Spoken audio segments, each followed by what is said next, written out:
Huzzah. We have attendees pouring into our webinar. Welcome. It will take a few minutes to filter 200 students into our webinar today, so please be patient as they load. Up to 85 attendees right now. Thank you all so much for joining us today. Hey, Brian, how are you? I do have two wonderful helpers today, Professor Barnett and Professor Perez Fox, who will be staffing the chat. In the chat is where you should ask all of your questions that are not panel related. So if you're having troubles with Zoom or you wondering the format of today, please go ahead and put those questions in the chat. Professor Perez Fox will take care of those for you. Professor Barnett will be pasting in all the links from today's talk. So don't hesitate to post your questions there. As we get started, I'll let you know how to post questions for our panelists today. Looks like we have about 138 attendees here so far. Oops, still trickling in, so I'll give them a few minutes. Note that it takes a couple of minutes to load that many people into a Zoom meeting. This webinar has some special functionality that a Zoom meeting that you may be familiar with does not. So we will go over those for you.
Well, hello, and welcome to the GIT Industry Panel Discussion. I am your host, Professor Karaskia. I am assisted today by Professors Barnett and Perez Fox. They will be working in the chat, answering questions and posting the links. In today's Zoom webinar, we are lucky to have live transcription. That should be on for you now. You should see the closed captioning scrolling at the bottom of your screen. If it's not on by default, you can click on live transcript option at the bottom of your Zoom screen to enable it. You also have control to change the font size, the color, and the placement. We're lucky at ASU because we're one of the first users of Zoom, and we are beta testing this feature to be added to the Zoom application live. So it's a great addition to accessibility, and we're happy to be testing that out. If you're watching the recording, the live transcription can be opened in a window to the right of your screen, but you will not see it scrolling as we do as closed captioning right now. To ask our panelists a question, please type it in the Q&A window, which can be accessed at the bottom of your Zoom screen. This is new, an addition that you don't see in your typical Zoom meetings. You may pose a question to a specific panelist, or it can be to some panel member in general. You can also ask your questions anonymously by checking the anonymous box. And if you see a question that was already asked that is one that you wanted to ask, or one that you were interested in, you can also vote it up. So I will ask those questions first. And of course, I will do my best to relay your questions to our panelists and be sure to do my best to get all of your questions answered. To ask a non-panel question, please type that in the chat window located at the bottom of your Zoom screen. If you need help or experiencing a problem, or looking for links that we're mentioning in today's webinar, you will find those in the chat. Professors Barnett and Perez-Fox will be answering those questions and posting links. Thank you both so much for helping out. I can see all of the chat kind of scrolling in now, so great questions and great conversation. All right, our agenda for today. Well, we'll start with a welcome. 15 minutes to welcome and acknowledge our guest, 45 minutes for panel introductions, followed by an hour and 15 minutes of questions and answers. These presentation slides, all the links that I share with you today, and the recording will all automatically be sent to the participants via email tomorrow, and the panelists. Panelists and participants will get that tomorrow. Indigenous land acknowledgements do not exist in a past tense or historical context. Colonialism is a current and ongoing process, and we need to build our mindfulness of our present participation. There are over 22 tribal nations in Arizona, and the ASU Polytechnic campus sits on the ancestral homelands of many American Indian tribes that have inhabited this place for centuries, including Ahadum and Hohokam nations. It's important to understand the longstanding history that's brought us to reside in this land of Mesa, Arizona, and to seek understanding of this place in history. If you want to read more on ASU's statement for land acknowledgements or get more information about land acknowledgements in general, please see the links that will be provided in the chat now, and they're already there. Thank you, Professor Barnett. And welcome to our panelists. It is so lovely to have you here today. First is Nikita, brand strategist, chief chick at Branding Chicks, as well as a professor and diversity advisor at the Creative Circus. John Garza, freelance illustrator and designer, as well as a faculty associate here at ASU. Craig Keeling, interactive art director at Fisher Design. Ryan Lowry, the design lead of Ideas Collide, as well as the creative manager for Phoenix Design Week 2020. Rami Kala, the founder of Point in Time Studios. And Jamie Newsbach, strategic development manager XD at Adobe. Panelists, it's lovely to see you. Thank you so much for being here today. Thanks also to AIGA Poly, the student group of the Professional Organization for Design, for sponsoring this event. You can follow AIGA Poly on Facebook and join them for virtual meetings every Monday from noon to 1. Details in the GIT Slack workspace under the channel club, and these links can also be found in the chat. And also, thank you to the Fulton Schools of Engineering Career Center. There we go. Thanks to Fulton School's Engineering Career Center for sponsoring this event. You can find career resources and help at the FSE Career Center website, and that link is in the chat. Professor Barnett is on fire. Thank you. And thank you to all the students right now. We're up to 153 students joining us. Thank you so much for taking time out of your day and for spending some more time on Zoom with us. There are, earlier today, I took the count at about 176, and I made this little graphic for you. In terms of workplace, the students were asked, do you want to work in-house, freelance, or agency? And overwhelmingly, their answer was yes. Yes, please, and thank you to all three of those things. So that's our highest percent, 64 saying yes, all of those things are something that I'm interested in. Some mixture of those, in-house agency, in-house freelance, freelance agency, we're kind of in the middle, but overwhelmingly, in terms of being specific about the type of environment they wanted to work in, 25 said freelance, followed by in-house, and then agency on the bottom. So interesting statistics on the audience that you're looking at today.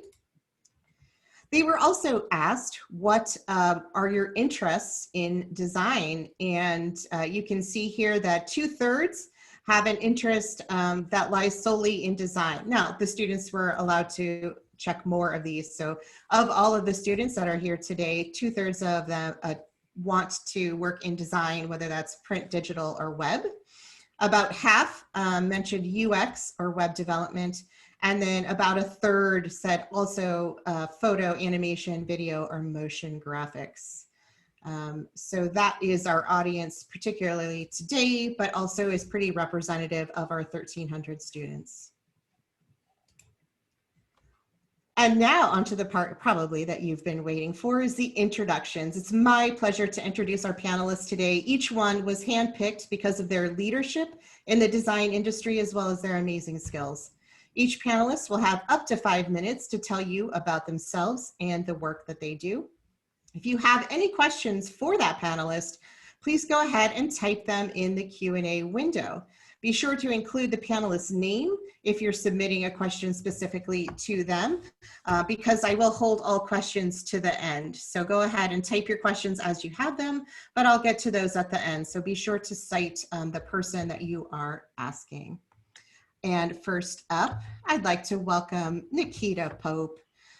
Nikita is a brand strategist and consultant. She helps businesses organize, mostly women-owned or femme-focused, with brand development, brand strategy, and marketing, including messaging, visual identity, campaigns, social media, content creation, and collateral. You can find the links to the Branding Chicks website and their Instagram in the chat. Nikita, welcome.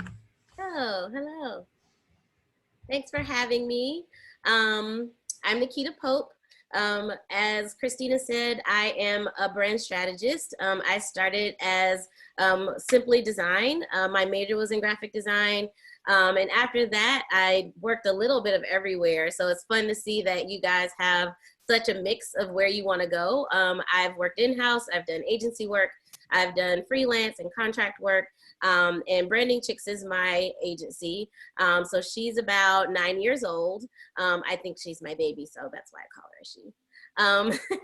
But I've been doing that for a while now, and it's really a lot of fun. I get to dive deep into brands and help them with everything from brand development, meaning they're just starting their businesses, and I get them to develop everything from their messaging to profiling their customers to creating their visual identity and launching their businesses. And then also I go into other agencies and other businesses and help them with strategy. So I get to work with them about, you know, achieving their goals and where they want to be. Sometimes it's marketing strategy, sometimes social media strategy. It really just depends, but that gives me a lot of fun stuff to work on. Can you advance to the next slide? Can I do it? There we So those are some of the few brands that I work with. As Christina said, I primarily focus on women-owned businesses and femme-focused brands. But because nonprofits and education are really close to my heart, I do a lot of nonprofit work, and I also am a professor, so I value education. So some of my clients are there as well. So that's a good mix of the kind of things that I do there. It's just been an interesting journey. I think for me, I had to kind of find my way, and I did a bunch of different things before I landed in branding, but I realized that it was the thing that I enjoyed the most, and that also gave me a chance to use all of the skills that I thought was best. And next slide, please.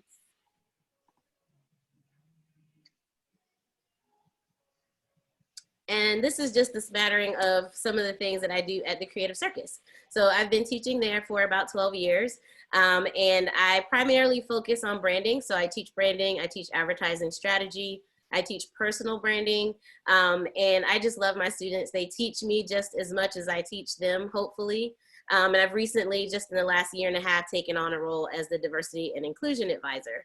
So that gives me an opportunity to really tackle some of the systemic changes that we want to make, of being more inclusive in every single way, for our students, for our faculty, for the way that we recruit, and also for the way that we place students and make sure that they get what they need and that they have a diversity of thought in the school and diversity of exposure to all the different types of careers that are available to them, just like you guys are doing here today with this panel. So that's a little bit about me. Thank you so much, Nikita, and we are so happy to have you. Next up, we have John Garza. John Garza is a freelance illustrator and designer. He also teaches Adobe Photoshop and Illustrator here at ASU. You can find links to his portfolio website and Instagram in the chat. John. Hi, thanks for having me. I do freelance illustration and design, and I also teach for ASU and Chandler Gilbert.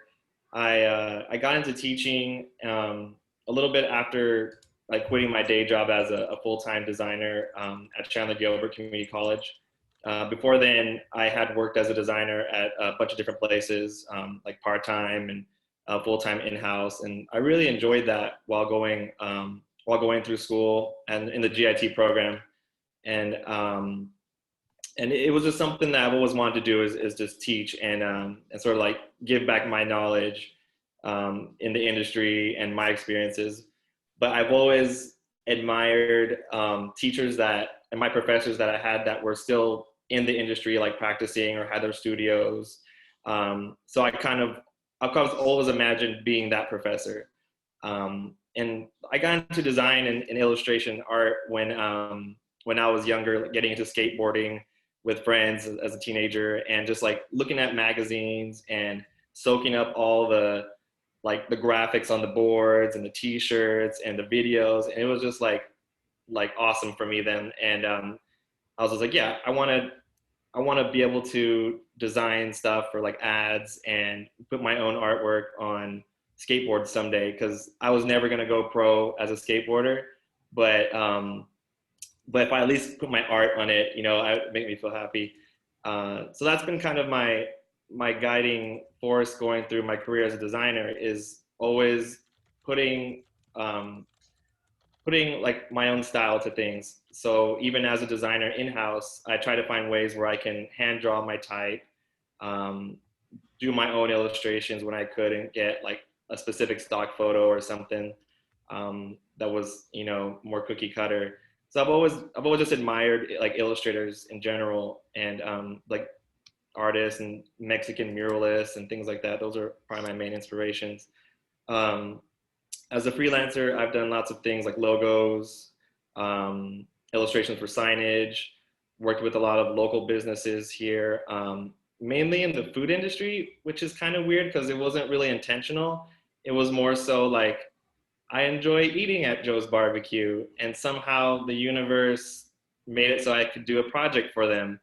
And it's just been really cool being able to be recognized for my artwork, and also just my experience as a designer, kind of bringing that to the table, which makes, I think, my stuff a little bit attractive to people in the certain industries, like representing Latino or sort of Mexican inspired culture.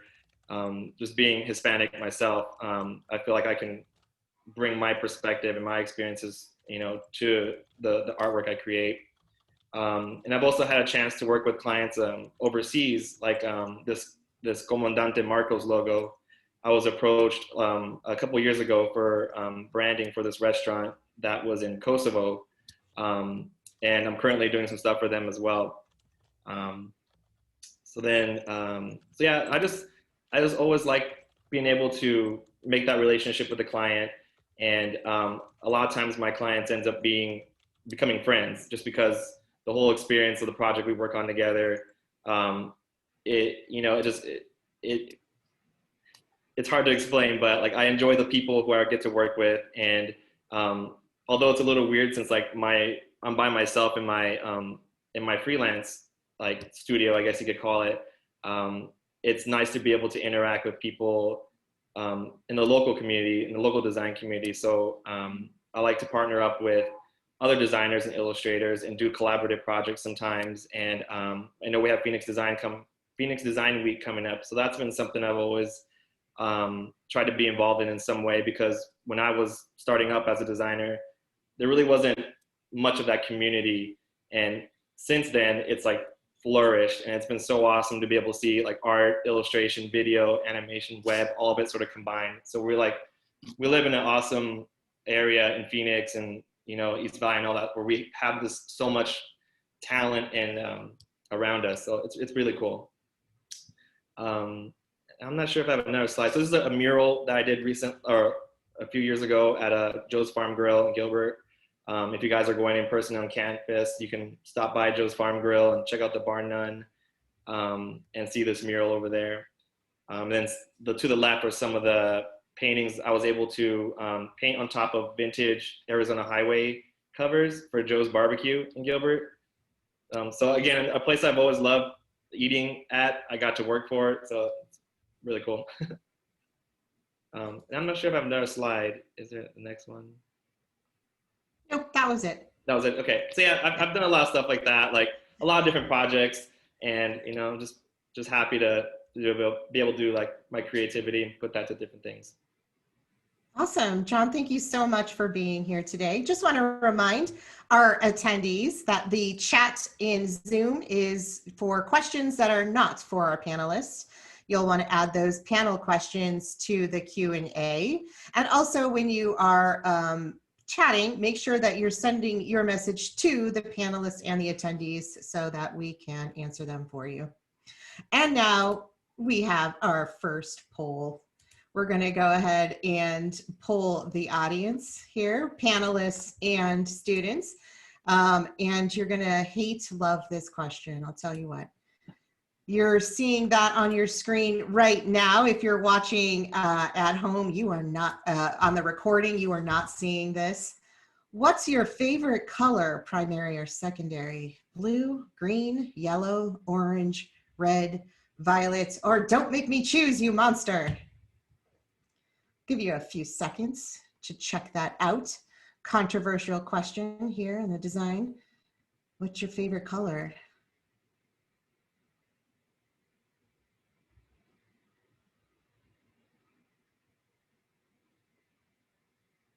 All right, I see the numbers have kind of stopped moving here.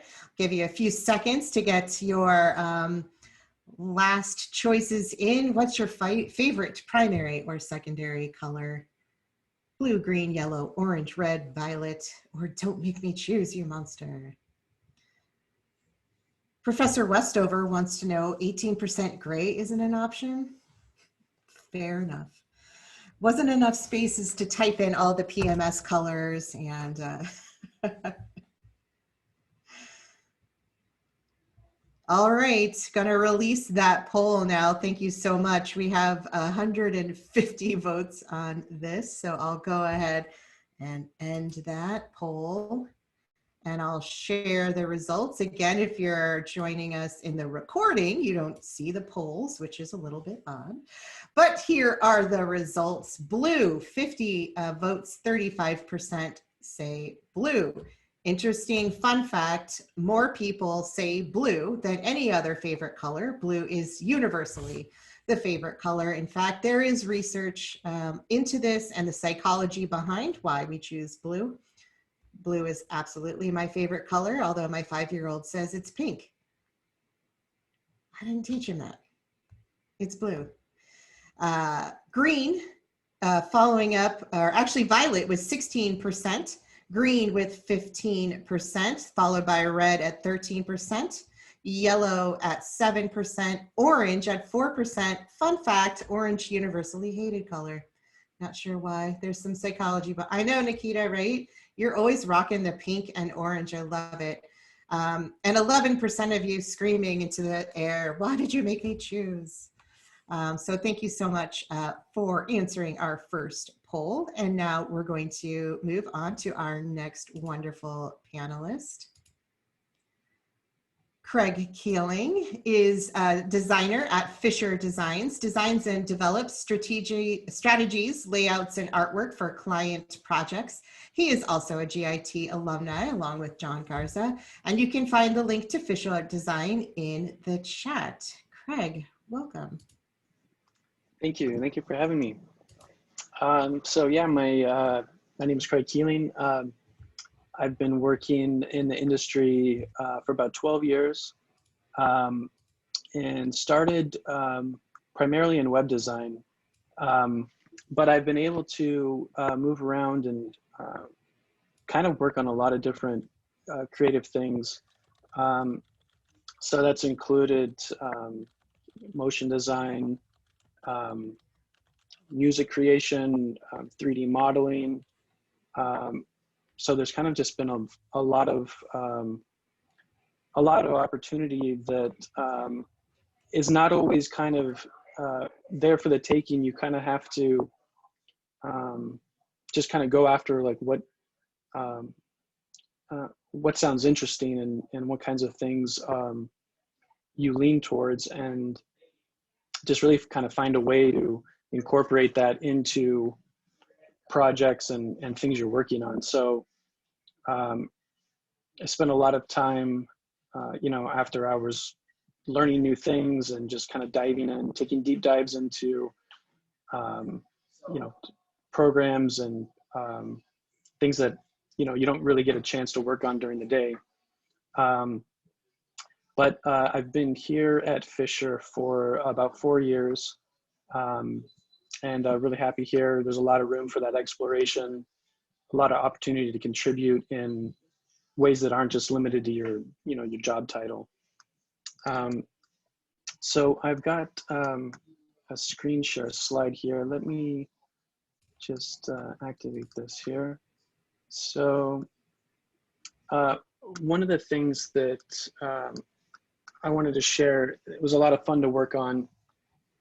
So there's a company called Zovio that relocated into Chandler from California, and they installed this massive video wall in their lobby. And so we were tasked with developing and designing the content that would go on these video walls. So it was a big challenge because it was it's not totally non-standard shape, completely custom aspect ratio, and you can kind of see this is like a flat showing of it. So there was the door for the elevator there, and bar for the countertop on the left. So we worked with in-house some 3D artists to do stuff like this, and it was really a lot of fun and a lot of work to really make it happen. Another thing that I'm excited about right now is Nuclear Science Week, which is an event, like we're doing now. So many events have gone virtual, in 2020. This is normally a conference that takes place in Washington, D.C., but this time it's going virtual. And it's a week of nuclear science education and really just getting a lot of industry panelists to weigh in and explain, how nuclear science really has a huge impact in our lives. So, everything from putting together the videos, the website, the branding, but then also the event itself, there was opportunity to build a complete 3D virtual set in Cinema 4D. We added original music to it. And it's so, there's just, there's so much that's gone into it, and we're excited. But some of the partners for this include US Department of Energy, NASA, MIT, and Palo Verde is the nuclear station here in Arizona that's that we're working with to put this on. So should be a lot of fun. Let's see here. Okay, so I'll just come back. Let's see. Yeah, I guess that's everything I wanted to say now, and I appreciate the opportunity to speak with you all. Thank you so much, Craig. Next up, we have Ryan Lowry. Ryan serves as a leader in various design teams by providing creative direction as well as being involved in execution. He is focused primarily on branding, social media, digital marketing, and UX UI. You can find the links to Ryan's portfolio and Instagram in the chat. Welcome, Ryan.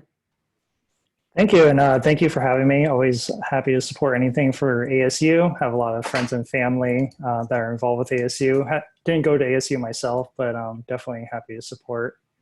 My story, been in the design industry for about 12 years now. Worked across many different areas, worked in food and beverage, worked in college football, worked in technology, financial technology, and I've worked in a lot of different areas as well regarding freelance versus in-house versus agency. More recently, past 4 years, I've been working at Ideas Collide, a local agency here in town, and I've had a lot of opportunities to do some cool work there. I also volunteer a good amount of my time.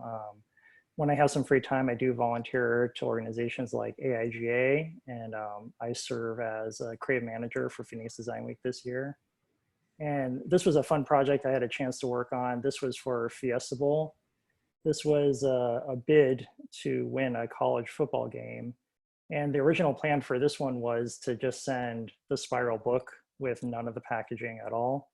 And we decided that we really wanted to wow the people that we were presenting to. So we looked to the stadium where the game would be held, and we mimicked the stadium with the package itself and put a faux turf on top of the box. Really fun project, a great process to work on it. Really tight timeline. I had about 2 weeks to pull this one off, including the printing. But totally great project to work on, and it did win us the game. So that was a really great one to work on. If you can go to the next slide. This is also another college sports bid. This one is for basketball. And this one I actually paired up with Lane Terry-Lever, a local agency here in town. And together we worked on making kind of a similar bid, looking back to the previous one as inspiration. This one was a lot of fun. We had opportunities to look at different materials that represent the game, having the floorboards, having the texture of the basketball and the spine, and then the little kind of monogram with the PHX and all that texture around it. That represents the net from the game. And it also subtly ties into the native culture here in Arizona, which based on research, we knew that was a big part of our audience for this game as well. Next one, please. This is a more recent project I got to do with Ideas Collide. This is an enablement program That's for more of an internal team with tech data, not really a public facing thing, but we got an opportunity to do a website and various collateral materials, as well as animation. That's a kind of a newer one for me. Been getting into animation, have a lot of fun with that. A little bit of a unique concept, pairing technology with more old world elements with the Spartan helmet. Go ahead, go to the next one. This is environmental signage I had an opportunity to work on as well. This is for a local organization, Build Your Future Arizona. This organization really empowers people to get involved in the construction industry. And for this particular one, we paired up with a local organization called Junior Achievement of Arizona.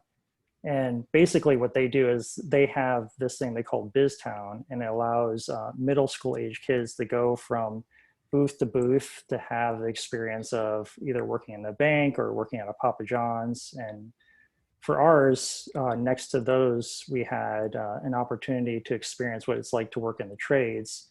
And we created this little environment and set up this booth where you have a workbench. It's not shown here in the picture, but we had a little robot that drives around on the racetrack. And that robot, you have an opportunity to code it and do simple movements with that robot. But just a little kind of tease for these kids who are kind of younger, but they're starting to think about their future and their careers. Had a lot of fun working on this one. Next. This one is a little more recent. This is for Phoenix Design Week last year. Had an opportunity to serve as kind of a creative director, art director on this with many different people that worked on these design items.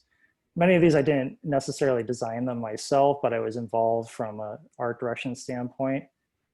For this year, the theme was Evolve Design, and that was represented with various like blobular elements that kind of changed and evolved.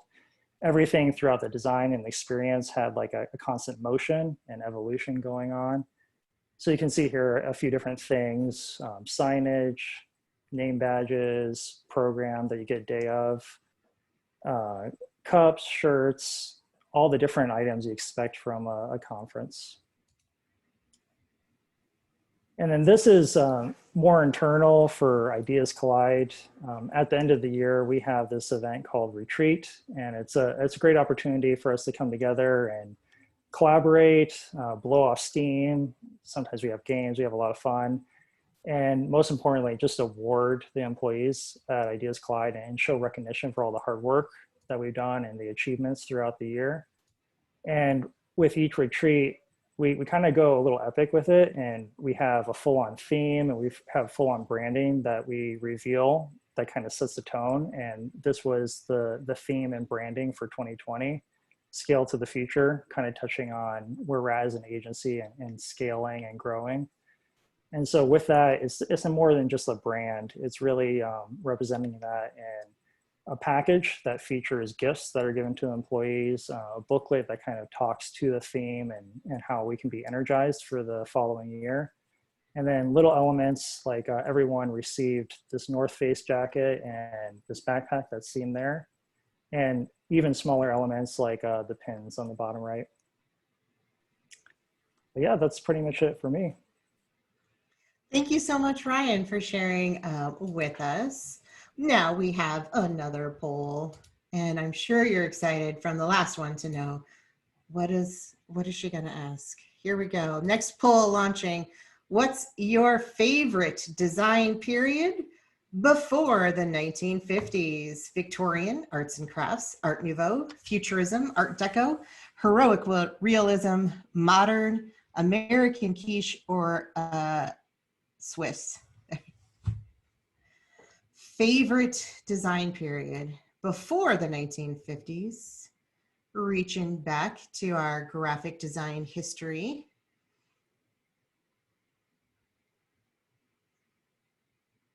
Thinking about the different styles, and of course, history repeats itself. We see a lot of elements in these designs coming back today. And they will in the future always manipulated a little bit and influenced by modern things like technology.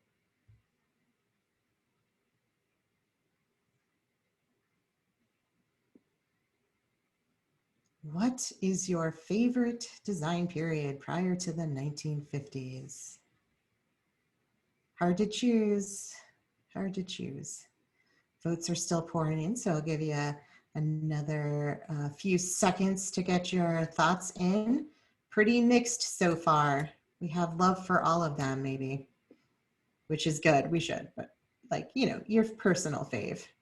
All right, gonna go ahead and close that poll.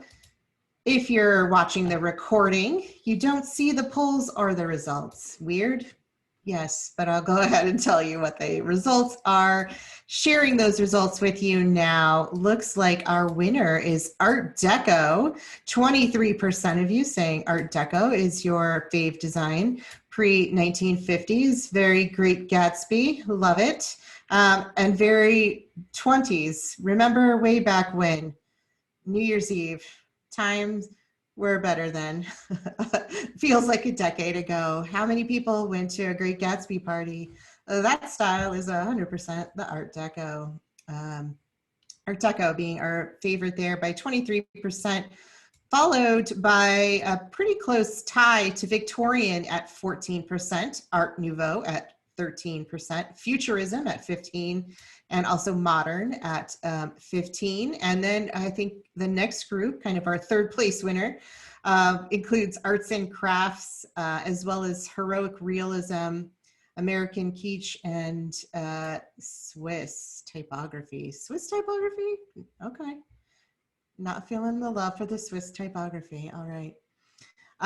Thank you for sharing in that second poll. I will share those results with you as well in the email follow-up for tomorrow.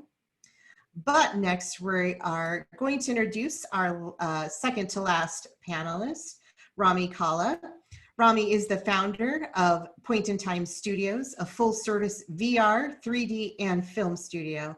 You can find links to Point in Time Studios website and the Facebook page in the chat. Rami, welcome. Unmute yourself. Thank you so much. Try that again. Thank you for having me, Christina. I'm very excited to be here. I apologize I wasn't able to do this last year, but glad to be here today.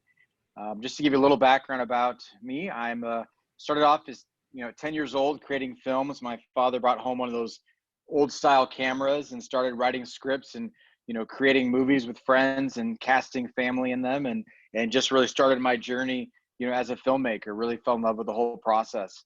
And from there I went to ASU, go Devils, and then went on to study business and Spanish. We didn't have the film program then when I was there at ASU, so I kind of took that route. Once I graduated, I went to work at General Mills and learning marketing there, and got to work with very big brands like our Big G cereal brand, Betty Crocker. Learned a lot about marketing, which was awesome. I'll say about 3 years into that, I started to get disenchanted with the whole corporate environment. I really wanted to feed more of my creative side, and I felt like I wasn't going to be able to do that, working in corporate America. So I gave notice and started Point in Time. It's been now almost 19 years, believe it or not. So been doing this for a little bit, and it's just been an awesome journey. Started off doing a lot of corporate video. From there, we transitioned into doing 3D animation and 2D animation. And about 5-6 years ago, started doing virtual reality. The turning point for me was really, I had put on a Samsung Gear headset, and I got to sit courtside and watch LeBron play basketball. And I said, this is really the future of interactive and immersive media, and I need to get in on this. So we were doing VR, long before a lot of people, creating fully virtual environments, allowing you to walk inside your apartment before it's built. We actually just finished a project with Thunderbird. We built their whole new campus that Thunderbird's building downtown. You can actually walk into it from the street level. We built the Santa Ana College of Law. You're sitting on the street. You can go inside, tour the global room, go up to the classrooms. It's really, really awesome. Very, very, very cool environment. So they just took that to another level and saw where things were headed. We've also had an opportunity to really expand our business. We really worked from LA to London. We just did a project last year with another client who was looking to expand out their property, luxury properties in Spain. And they had a big premiere in London. They were going to show this at a home show. And so people could put the headset on. They could go up on the balcony, see the Mediterranean Sea for the property, just like they're there in real life. was such a success. They continue to do this and made millions of dollars just off of the tour, and nobody ever had to go to Spain. They were buying them right there in London. So really saw the impact that virtual reality has. And now with COVID, it was kind of a, you know, silver lining with everything happening. Everybody is really needing digital. They're also needing virtual reality to help, you know, create experiences and do it for people's homes. So we've been very busy creating these type of virtual experiences for lots of our clients. So we've been really fortunate in that regard. You know, one of the other projects we worked with Brooklyn Bedding. We did a national commercial for them. We still do a lot of video. I still enjoy writing and directing when I can. We shut down 2 major roads in downtown Phoenix, hired police officers, had a giant snow machine, a tuba falling from the sky, did a whole comedy spoof. So it was a lot of fun. So still doing a lot of that stuff. Got to work with Amazon. We're now working the Gila River Casino. So a very good range of clients, from really fun 3D videos and virtual reality.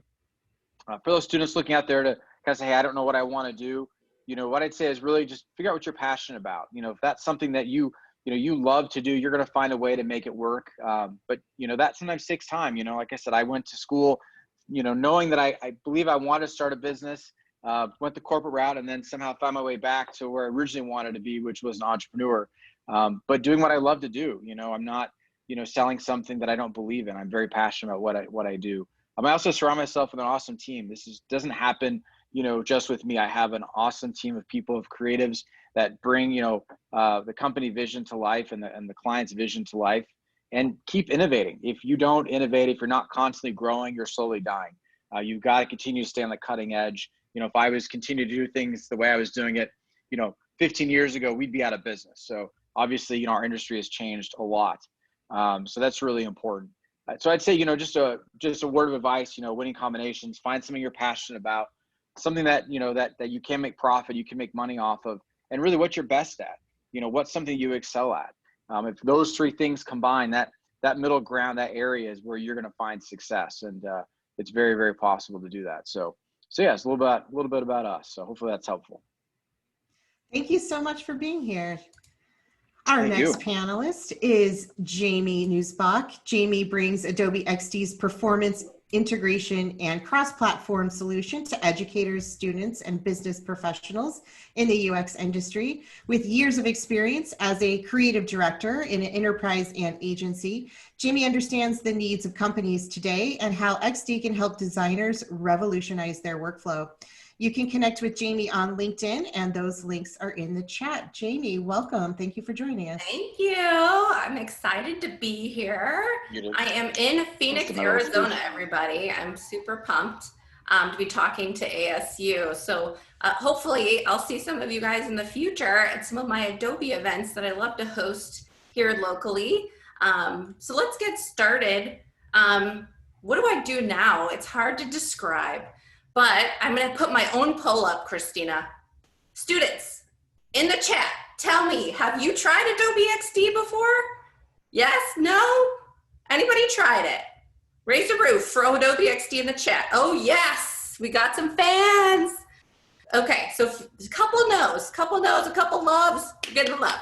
Okay, so my job now at Adobe, I've been there a little over a year now, probably a year and a half, is to go around and help enable folks who are interested in learning about Adobe XD. So I kind of act like a little bit of a teacher, a consultant, and I get to go into, gosh, you guys, I have been in some of the coolest brands. I've been to Grubhub, I've been to Havas, one of the biggest agencies in the world. I've talked to local companies here and agencies all over. I've worked with programs and schools and helped people learn XD. So that's my job right now. It's pretty sweet. I used to travel around quite a bit. I've been all over. I have customers from India to Europe to South America, you name it. So I get to go everywhere. And there's a reason for this. It's because when I graduated, I had no idea what I was doing. Let's be real.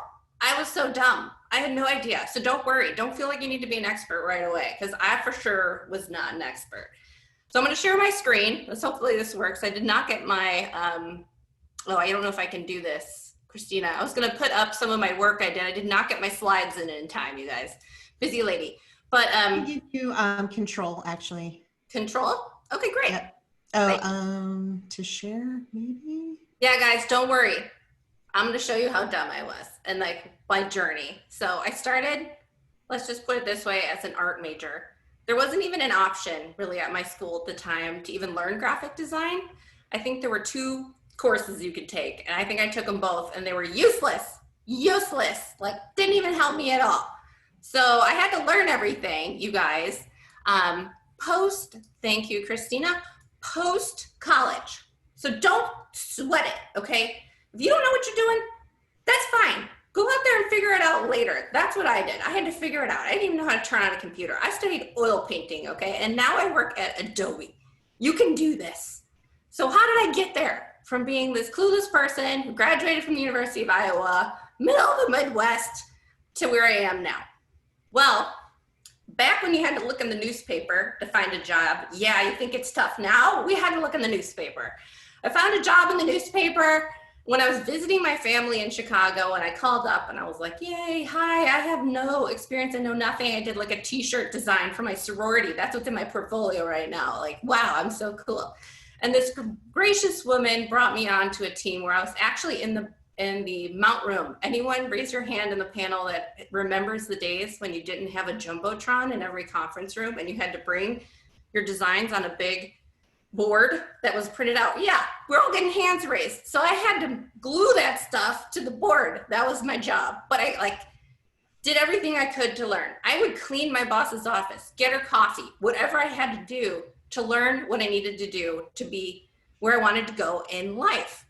So that job was very, hands-on, making products for stationery and like giftables. And it was 3 years is what I called my post-college master's degree and learning what's up.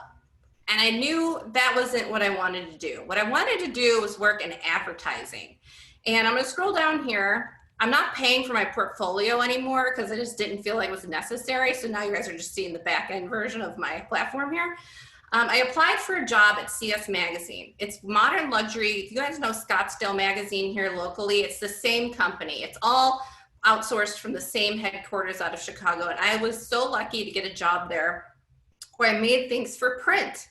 So I had to know Quark. Anyone heard of Quark? No. Because it doesn't really, yeah, we got panelists know Quark. Students probably have never heard of it. I did not know how to use this tool, you guys, when I applied for the job. I used it once on one project. Before my first day, I literally read the manual on Quark.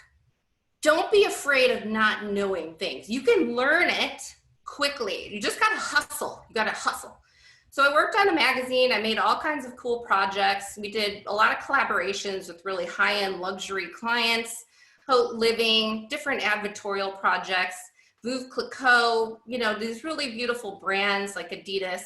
And it was a great experience. But it was like, okay, what's next in my life?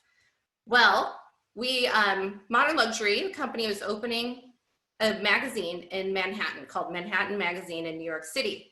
So I moved to New York to open and launch Manhattan Magazine, which was like a crazy experience. But quickly realized when I got there that this wasn't gonna cut the mustard. I could barely afford my apartment. So I decided digital was the way. So I went back and took courses on web design, development, and taught myself how to code and do web design. So I then proceeded to get a job as a web designer at Bloomingdale's.com.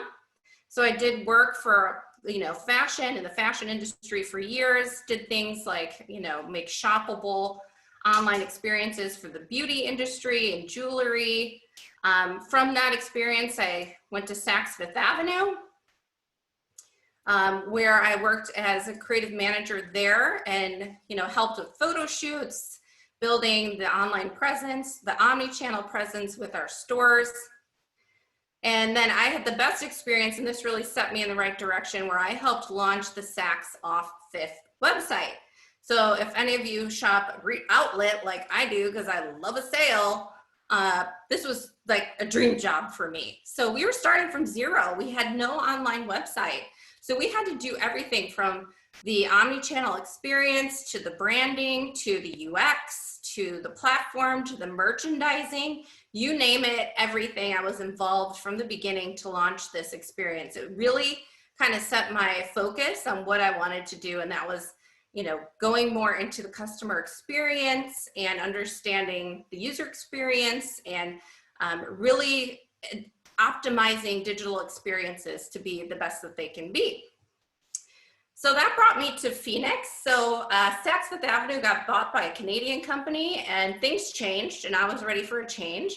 So about 4 or 5 years ago, I moved to Phoenix and I was luckily able to work at Ideas Collide with Ryan. So I was creative director, woo, yeah, that's right, Ryan, at Ideas Collide. So we were able to work with clients like Best Western, where we made tons of digital experiences there with them from, different campaigns, social media and email, you name it, anything and everything for Best Western. One of my favorites that harkens back to my high fashion background was Paul Mitchell Schools. Did tons of photo shoots for them, for their social media, for, retouching. That's one of my specialties. So you can see some of the examples of the photography I did there. Tech data. So like the project Ryan showed, that's something that we would have worked on together. So from there, I was really a big advocate of XD within the agency. We adopted it really quickly. Ryan's a pro at it. He's one of our creative ambassadors for Adobe, and he is an expert at XD. And we were just loving using the platform. And it changed and transformed the way we worked at Ideas Collide. So I was very active with the XD team and luckily was offered a position to help with enablement.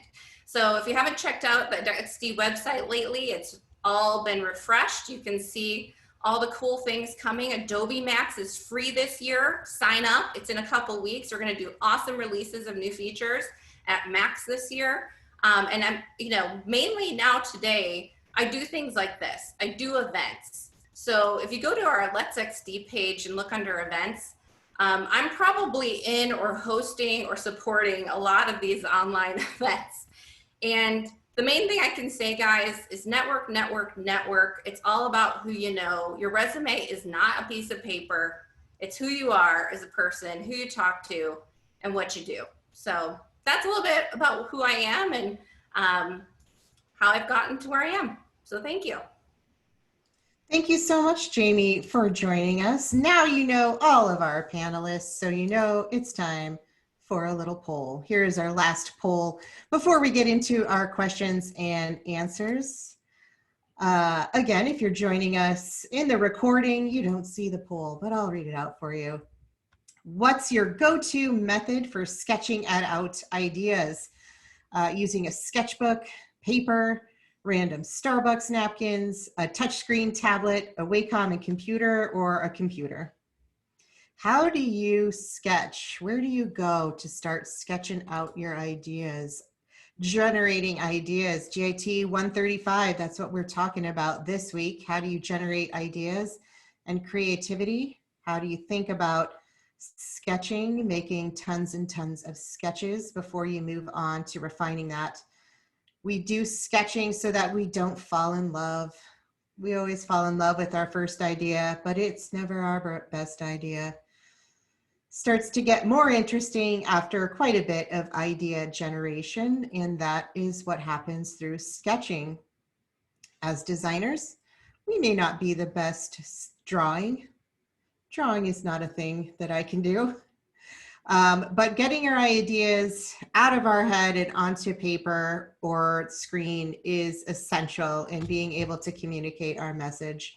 And generating those ideas is a big part of what we do. In fact, perhaps what we spend most of our time doing, yeah, arguably. Those votes are pouring in. What's your go-to method for sketching out ideas? Votes still sort of trickling in there. But I think we have a stand-up front winner on this one, our front runner. Anyone got any guesses on what it is? I sort of just asked into the void because I can't see the chat right now. All right, our poll is going to end now. And I will go ahead and share those results with you. What's your go-to method for sketching out ideas? Overwhelmingly, you all believe that sketchbook 45%, almost half of you using some sort of sketchbook. A great habit to get into. If all those pages are bound together, then you always have your book of ideas with you. Oh, there we go. Yeah, John has his right there. I have mine right here. This is some great swag I got from E2 this year. I absolutely use all of those sketchbooks that you get. But having them all together in one space is really helpful so that when you go, oh, I had that great idea, it was for a different project, where is it?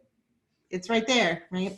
I also am a big fan of getting an idea and sketching it out on whatever's closest to me. So Starbucks napkins, 100%. I am not fancy enough to have the tablet. I have a tablet and the Apple Pencil, but again, I can't draw, so why bother with that? 45% say sketchbook, followed 30% by just paper somehow. 11% going straight digital, going right to computer, not a bad way to do it. However, use Sketch is your idea. And only about 8% with the touchscreen tablet. Interesting, I would have thought more on that one. All right, thank you so much for sharing, and I'll stop that poll and I'll go ahead and move on to the highlight of this evening. You've now met our panelists, who I think you can agree are all amazing and span really all of the disciplines that we're looking for, that you have questions about. Thanks for submitting all your questions. You may continue to submit questions during the question and answer. So continue in the Q&A to vote things up if you like that. If you get another question, go ahead and type it in there. We'll get to as many as we possibly can. Also, our amazing panelists, some of them have just jumped in and been answering people, which is above and beyond. Of course, I chose the group that's above and beyond. So don't hesitate to keep asking. Our amazing panelists have been going in and answering as we've been talking, which is amazing. And then we'll answer these rest in live here now. Again, be sure to name the panelists you want to address if you want one. And here we go. Our first question with the most upvotes is for Nikita. Did you decide while you were in school that you wanted to start your own business, or was it something you decided after to do after working at a company for a while? You're muted, girl. Thank you. That's a great question. Actually, so through all of my full-time jobs as a designer and creative director and art director, I always did freelance projects on the side. It wasn't always a lot of big projects, but sometimes I would take a project because it was really cool and I knew it would round out my portfolio, or I just wanted to go on vacation. Whichever the choice was, I always had projects on the side. So if you'd asked me 15 years ago, I probably would have told you that I didn't have designs on starting my own business. But when I look back, I realized that I kind of always have. In junior high school, I'm dating myself now, so.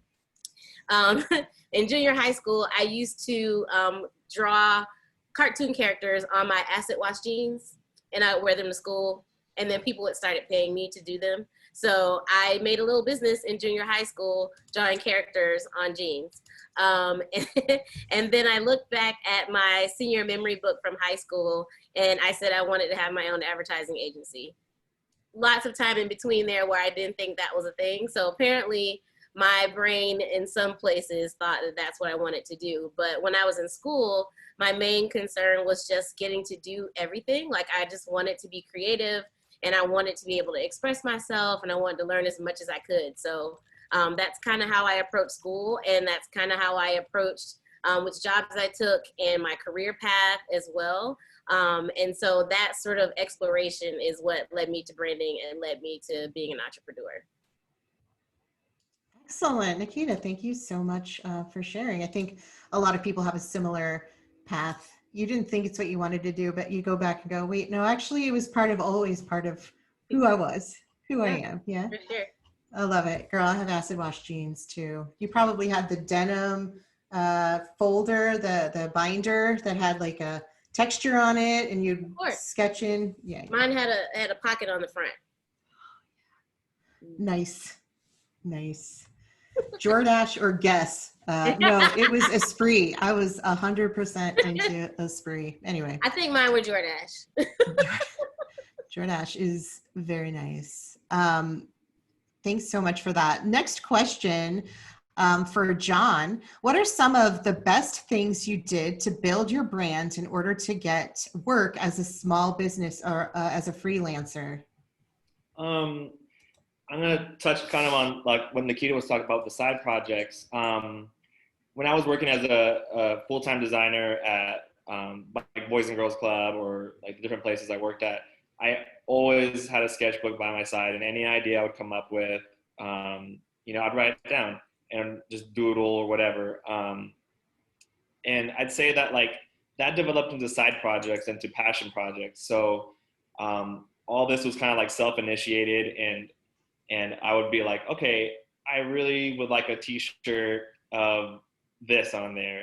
How am I going to make that work? Like, should I sell it? Sure, I'll sell it. So I think it's really important to be able to look into like what makes you you, like what inspires you, what brings that fire to like what you're and stuff like that. Because it's hard to do that when you're first off, like starting off designing, when your boss is telling you, lay it out like this is what I want. So I think that's why it's really important to always have that like passion project, whatever it is. It doesn't have to be like something totally structured, but at least something that you consistently do over time. And once you've done that and shared it with others, it'll just naturally, people who are interested in that will come to you for that kind of work. So in my case, I would draw tacos a lot. I like tacos. I grew up on, and I just drew it, but I did it enough times to where someone hired me to do that for them. So it was kind of like, oh, okay, maybe I could continue to draw tacos, and see where that goes. And, but like, yeah, I would just say just stick with what you're interested in. And really, I've heard someone use the analogy of like putting yourself on a plate. So like you see those chef shows where like make that dish that is describes you and your experiences, whatnot, but on a dish. So kind of think about like your artwork or your design or whatever you create, like what does that look like, and maybe compile that physically, like in a box or on a poster board or on a Pinterest board, but just kind of have that to look back on and kind of align yourself to creating work towards that interest, right? And that's just going to naturally build your portfolio and your brand, and it's just who you are, and that's what makes people dig that. Excellent. Thanks so much for that answer. Moving on, we have another question here from Donica. She says, hey, Craig, that wall was such a cool project. Was that, what was the design process like for that? And what kinds of programs do you use to even make something like that? That's a great question. And I'm going to admit, I have it too. I voted that up. Yeah. So let's see, the design process. There was a lot of storyboarding that went into it on the outset. So we had, I believe it was about 5 or 6 different categories that the client wanted to hit. So there was some, some branding things, there was some inspirational things, and then there was sometimes they wanted, like some transitional elements, some like breathers where, you would, because a lot of things would be happening, a lot of things animating on the wall.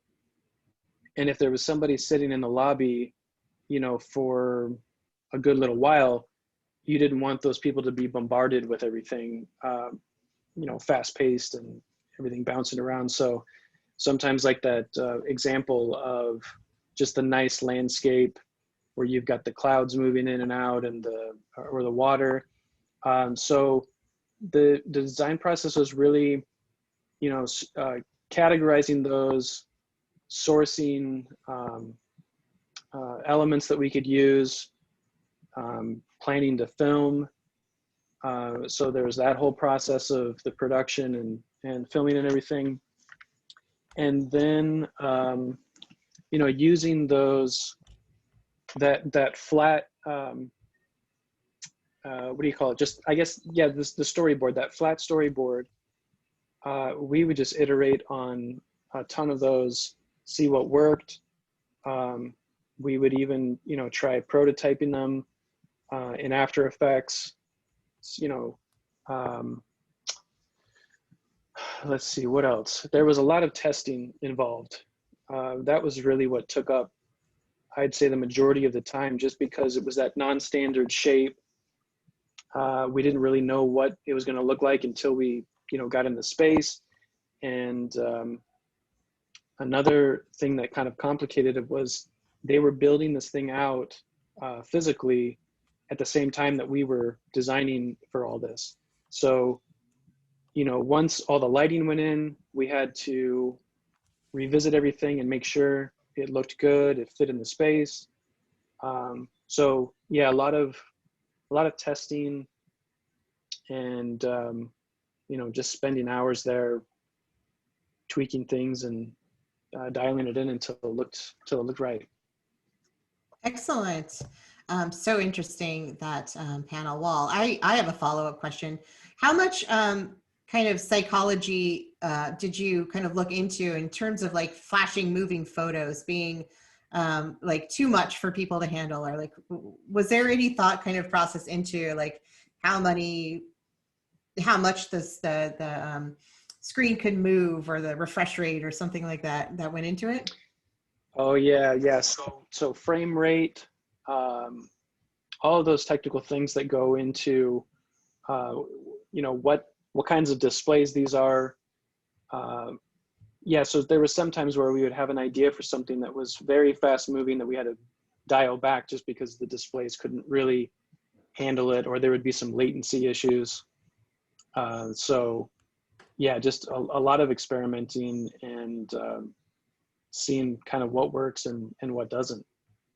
Excellent. Experimenting and testing, super important in the design process. Thank you. Our next question is for Rami.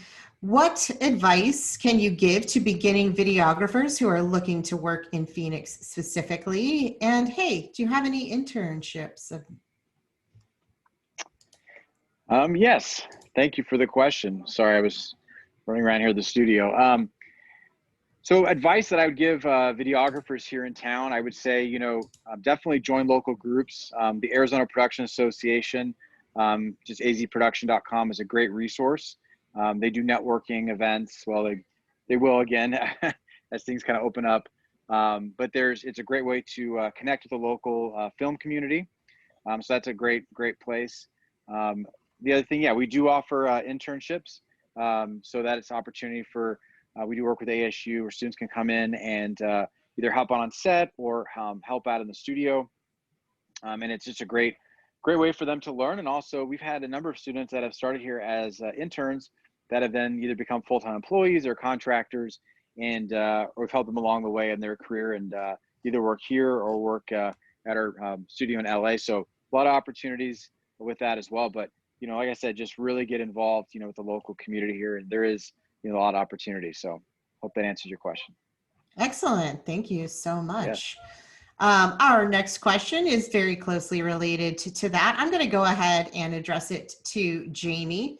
I'm trying to get an entry-level job in UI, UX, or graphic design to understand the business more. Other than internships, how can one get experience? It seems like all the entry-level jobs want 3 to 5 years. Yeah, man, it's brutal out there. So, you know, my role at Adobe, I work with students. The majority of my role is working with students, and this is a very common question I get. You know, the lead time from graduation to securing a job in UX or UI can be several months. And so what I like to say to students is, first, don't stop learning just because your coursework is over. What have you done since you graduated. You could be, I don't care, if you like puppies, do a UX project about puppies. I don't care. I want to see something. I don't want to see that you just sat around for 6 months and waited to be discovered. I want to see some hustle. You know, when I'm hiring and looking at books, I want to see like, hey, you know what? I wanted to try this experiment out. What's UX about? User experience, like evoking feelings, trying things out. Testing is a huge part of it. So, you know, find a nonprofit. Maybe your buddy down the street needs help with one of their jewelry business that they're making. My neighbor lady is making a jewelry in her extra bedroom right now. Maybe she needs a website. Like, just go ask and start to make things and get attention. Tag Adobe XD. Adobe has lots of programs. I'll put links in there. We have daily creative challenges. There's creative challenge stuff out there like crazy right now. Join, network. Please go to events, show your face. People don't want to hire a piece of paper. I can't say this enough. They don't want to hire a piece of paper. They want to hire a person. Let people get to know you in a way that isn't like, give me a job, give me a job, give me a job. They want to get to know who you are as a person. Like if you come at folks on LinkedIn, like, tell me how I can work here or work there. Yeah, maybe we'll give you a 2-sentence reply, but we're not going to get to know you as who you are. Like, so how do you get yourself people to get to know who you are and what you're passionate about and what you care about, and volunteer to mentor. You know, that's a great way. So you can meet other people who are also looking, mentor folks, volunteer at design events, join design events, try and network. And yes, there are a million ways to network, even though we're virtual, it's real. It's about who you are. And I think when the time comes, and there's an opening at a place and they're like, remember that person we met at that thing? They'd be perfect for this. Because at the time, there might not be a role at that time, but they'll remember you because you got to know them on like a genuine level. So it's about continuing your journey, take mini courses, do design challenges. You know, I think it's really funny when people ask for like 5 years experience in XD. Hey folks, XD is not even 5 years old. So, you know, give these, UX is a new thing, and I think people are really confused by it. So it's like, no, you know, you're not going to have 5 years experience because you just can't. It's not a thing. So, you know, don't give up.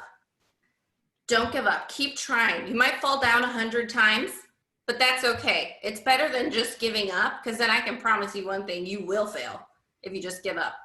You have to keep trying. And right now, especially, you might apply 100 times, but at least the future is available. Then you don't know what the future holds if you're still trying. Don't give up. Don't get discouraged. It's about timing. And as long as you make yourself memorable, they'll remember you when the time's right. Memorable for the right things. Yeah. Don't stalk, but yeah. Thank you so much for that answer, Jamie. Ryan, this one was to all panelists. I'll go ahead and address it to you. Do you have any issues physically from your work that your work caused, like carpal tunnel, having to sit down all the time, the sign of the day-to-day kind of physical issues, and how do you kind of take a break from that work? This one really hits home for me. I'm feeling the pains of working from home and just working at a desk in front of a computer day to day. I also log in a lot of hours because I have my full-time job. I have freelance work, I do volunteer stuff for Phoenix Design Week. So I'm logging a lot of screen time. The way I balance it, for me personally, I do a lot of hiking in the morning. So that's my physical activity. I have some home gym equipment, so that helps me get some of the physical stuff in. I'm kind of fidgety too, a little bit OCD. I like to move around. So I rarely have sessions where I'm doing 6 hours straight working on something. Sometimes you have to do that.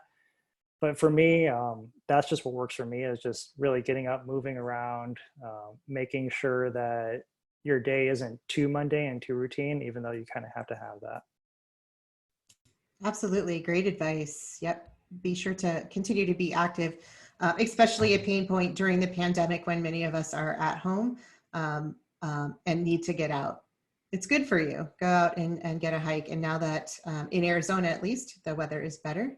it's easier to go out and work. Of course, we do have students joining us from all over. So if it's nice where you are, go out, take a walk. It's a good thing for you.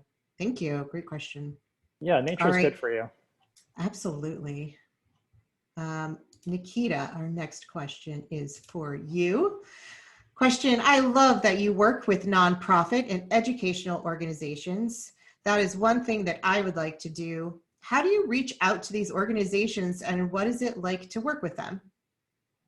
That's a great question. Part of it for me has been to piggyback off of what Jamie said, networking is everything. Your network is your net worth. People say that often, but it's absolutely true.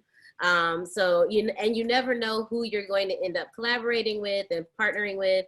My best friend since the 6th grade is a nonprofit strategist.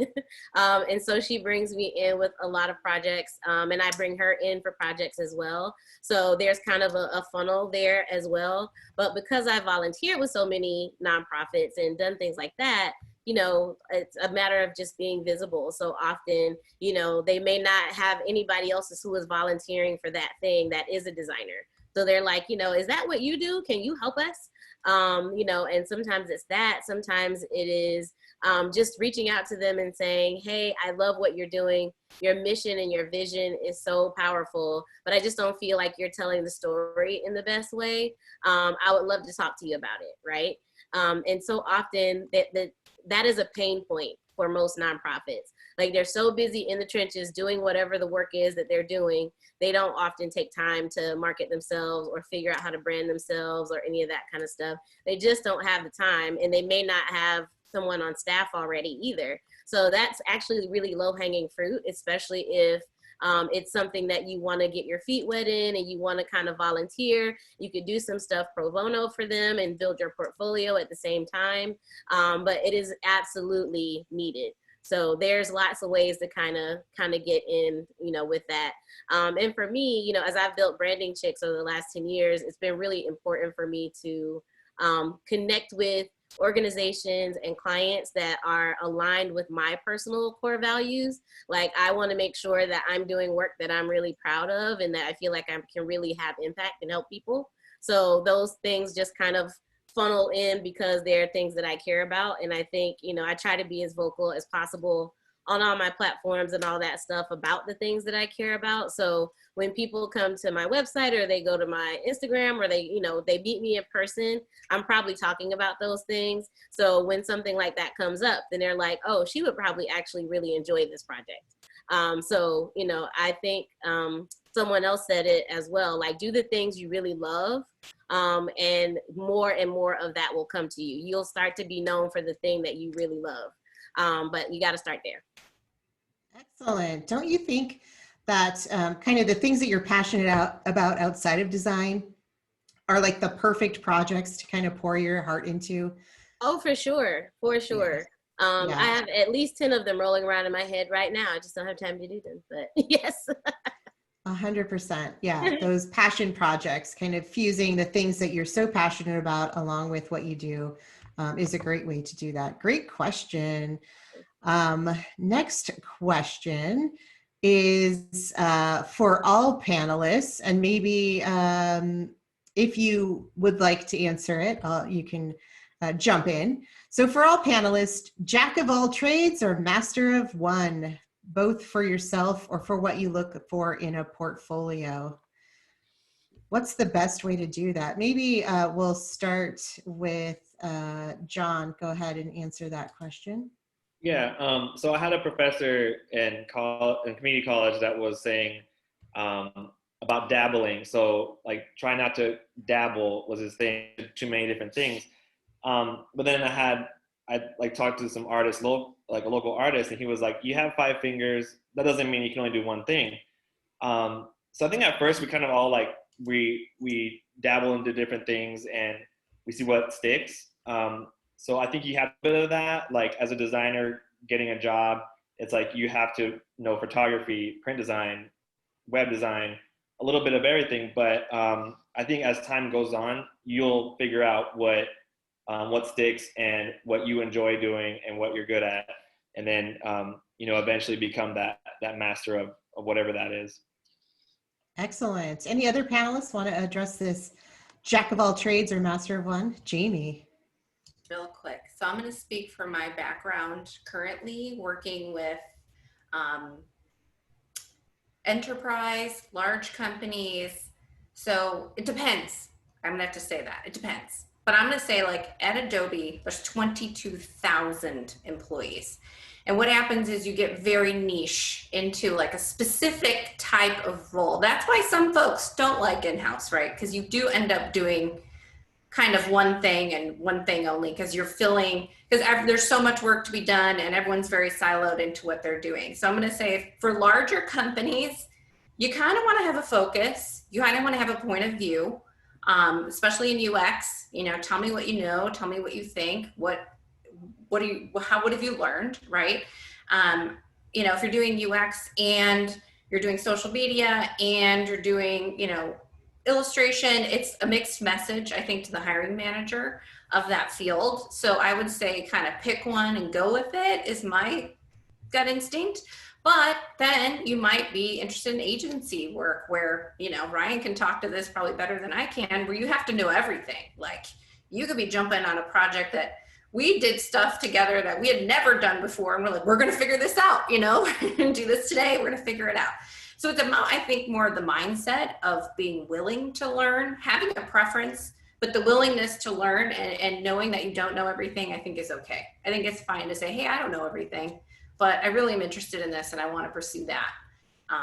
So that's my 100%. How could you know everything? Technology changes every day. Yeah, I don't even know you couldn't. About XD. And you I can't. XD, so there's that. I don't think people who created XD know everything about XD. It's That's a so huge crazy. There's so much to know. Yeah. I'm always exactly. What's happening today? I don't even know. Any other panelists want to jump into the jack of all trades or master of one? Yeah, Rami, go ahead. Yeah, some of the best advice that I got a few years ago from a mentor of mine is he said, if you have a brain problem, he's like, are you going to go to a specialist or a generalist?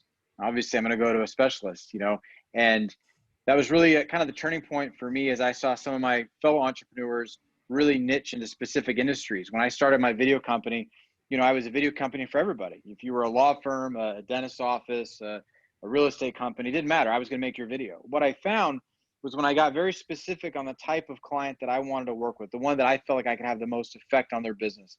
When I got to really know that client, I got to show up at their trade shows. They knew who I was, and I specialized in that field. Not only did my name get out there, but I got our company got really good at that specific niche. And we were able to make a name for ourselves. And that was a really turning point for our studio when we went from a smaller studio to a much larger studio when we got really specific. And that was tough because that meant I had to say no to other clients where before I was saying yes to everybody. And when I started saying no to certain people and got really specific, we got better and we really elevated our game. So that was a big game changer for us. Was getting, you know, very specific and niche. So hopefully that helps a little bit. I'll just say those are awesome points for me too, Rami. Amazing points. Yeah. Yeah, absolutely. I think as students going into the industry, you first get there, you say yes to everything, right? And that's the old improv. Say yes and that's great for getting the hustle. It's great for getting your first job. But when you're really starting to hone in on what you want to do and what makes you happy, saying no is amazing. Being able to pick the projects that fit your needs that you want to do is great. So when you're starting out, right, things like eating is important, things like paying your rent. So you might say yes to a lot of things and you might experience using all of the skills that you've learned. But as you start really focusing in and getting your independence and certainly start standing on your own, absolutely. Great discussion. Any other panelists want to kind of focus in on that? Ryan, go for it. Yeah, so I'm going to say a few things that kind of vibe with everyone else, but you know, in the agency world, you kind of have to be a jack of all trades to a certain extent. As Jamie mentioned, sometimes we get a project and we'd have an idea for an animated video and they say, great, let's do that. And I wouldn't know how to do animation. So I'd have to figure it out, you know, within a few days. that happens commonly in the agency world. So I think in very small ways, you have to be a jack of all trades for the design industry. But I found the most happiness that you'll get from this career is really finding that niche and finding that one thing that you're passionate about and that you really like. And I don't think that necessarily is limited to a style or a type of design, whether it's illustration or motion or anything like that. I think kind of similar to what Rami was getting into, being really selective on your clients and the projects that you take. I found like when you're selective and you get to that point where you can be selective on projects, that's where you're going to find true fulfillment and happiness.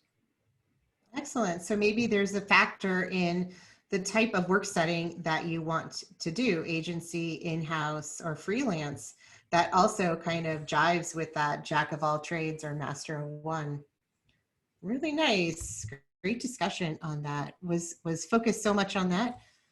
I didn't totally forget to get the next question. But this one is going to Craig. Craig, I'm considering going into front-end web development, and I want to get an internship for the future. What types of opportunities are there in the field and here in Arizona? How could I prepare for that? So for web development specifically, I think there's a lot of opportunities in working on web apps as opposed to websites. So when a client comes in and they need a website, we typically think about it in terms of, is this something you need, like is it a brochure website, or is it like a web application where people are, you know, signing into it and managing a profile and doing all kinds of tasks? That's a completely different workflow. So, you know, most companies are going to need both of those kinds of sites if they do have a web app. So there's always a lot of opportunity to work on all kinds of sites. But if you're able to program in a way where you can create web apps, there's going to be a lot more opportunity than just the brochure websites.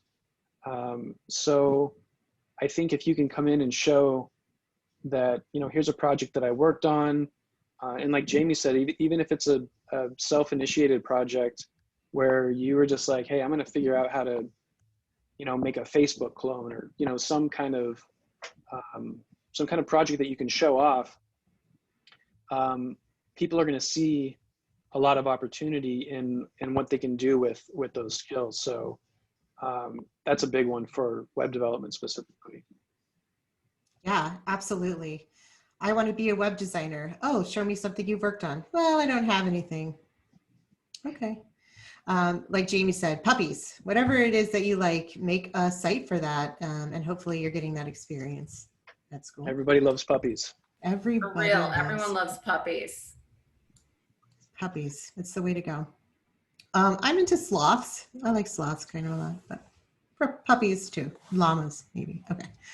Thank you so much for that. Our next question is for John.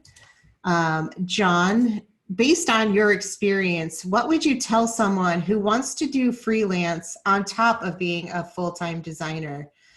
Is that something you would recommend, taking both of those on, or what's your solution to that? Yeah, I mean, that's kind of what you do. So like, you know, you work your day job, and you know, it pays the bills and whatnot. And it could be at some point your day job is your, you know, your passion job and whatnot. But you know, at first, when out of college, like you get what you can get sometimes, and you know, you do your work. Obviously, you do the best you can at work, and you get that done. And then, you know, somehow you find the energy at nighttime to do the projects that you really want to do. So if it's freelance, you know, yeah, it's just, you're building your portfolio. You're in that hustle and grind stage in your journey, and you know, there are those late nights where like you have some random project that you're working on, but it's your first client or not, and you just want to get it done. So you build that portfolio, you get some side money, and start building that energy. So I think that And even now, like, I still do a lot of projects late, and I have kids and I teach. So it's just all like, you know, I enjoy all of it though. So I think you have to enjoy it. And like with the freelance stuff, if it's something that you truly dig and you're into, then you'll find the energy and time to fit into your schedule. Yeah, I mean, that's pretty much it. Absolutely. It's hard to put it all in there, and you have to focus. You don't want to be burned out, maybe. You don't want to get burned out of that. And if you're doing things that you love, you're less likely to get burned out. Right? It doesn't mean that you'll get burnt out by the things that you love too, because you can take on too much. But getting to that point where you can say no to projects that don't fit in, also really helpful. Nice. Thank you so much for that. I'll open this up to anyone who wants to answer it. What's the best way to get an internship? And maybe I'm going to combine two questions. And how do you really stand out with your resume or portfolio? Panelists, anyone want to take that one on? I guess I can, because I put some links already in the chat for the Adobe University jobs. And some of the creative residency that we do. And so check those out. And then the best way to stand out is to be yourself. Don't copy other people's UX portfolios because you think it looks good. What looks good to you? You know, like, be yourself.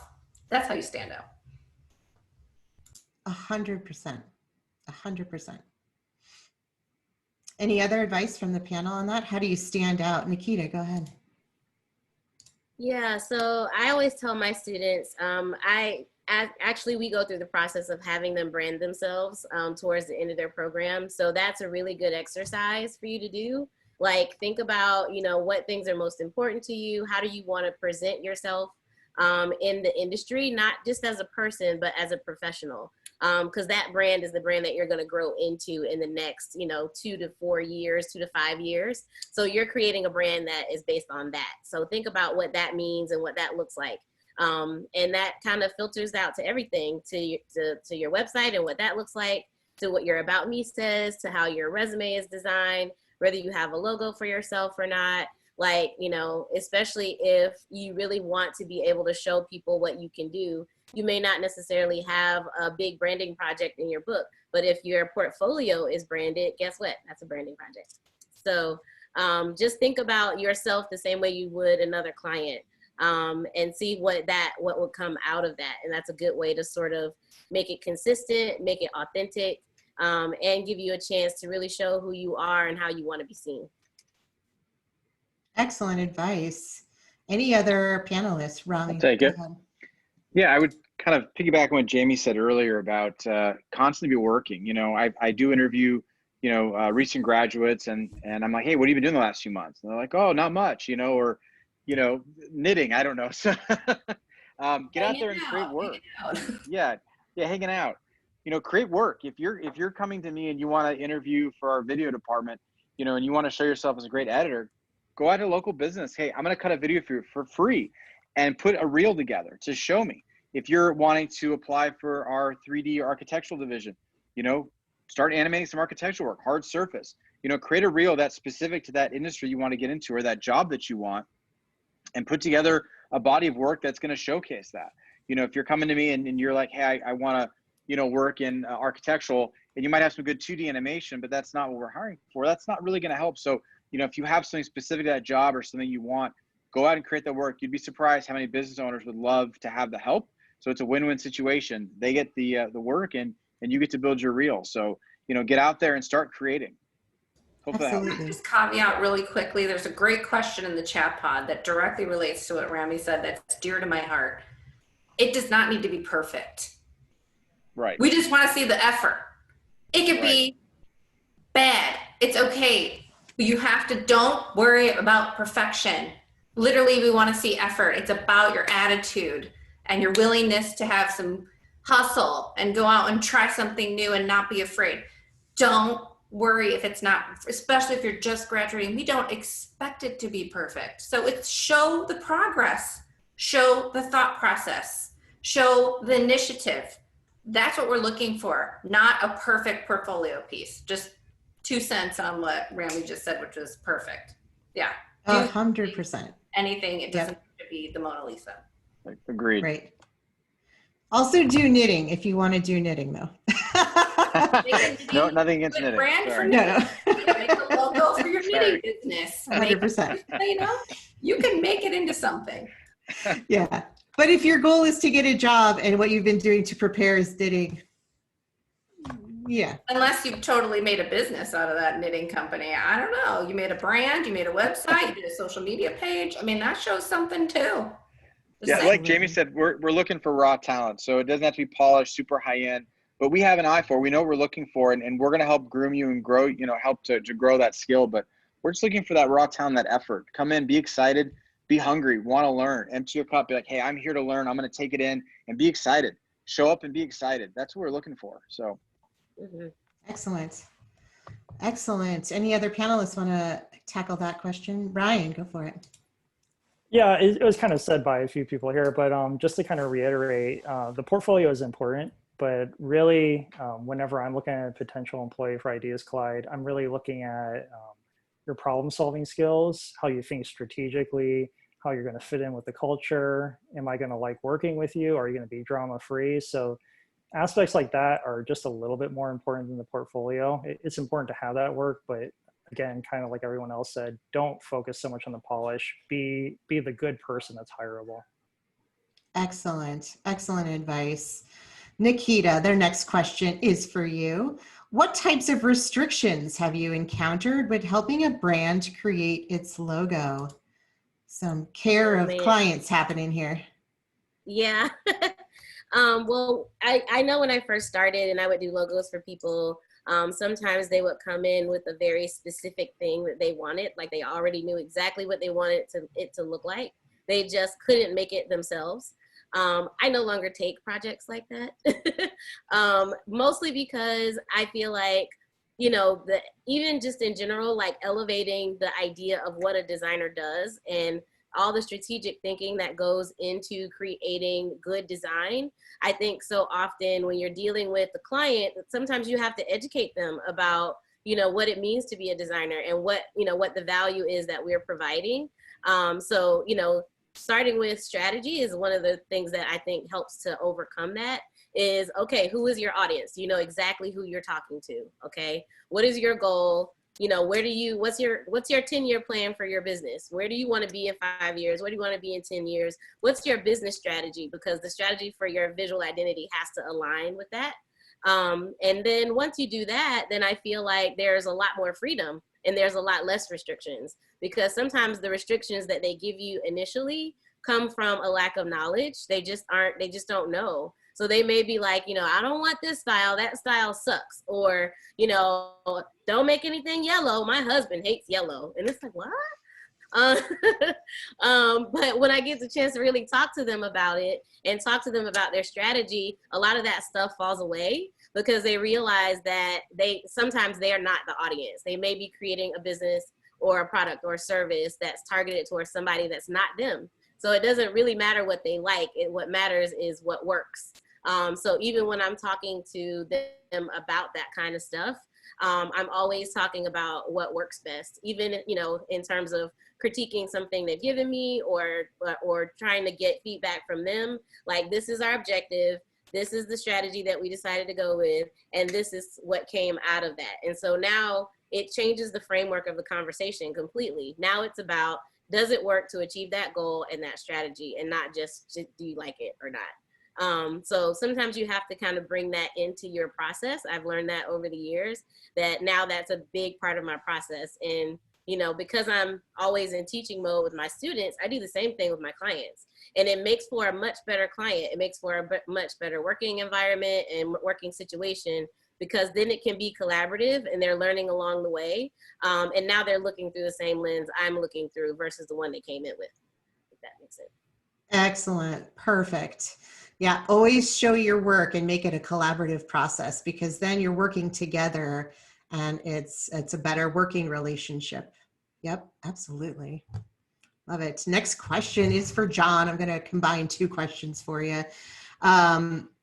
specifically about freelance, what kind of relationships do you have with your clients?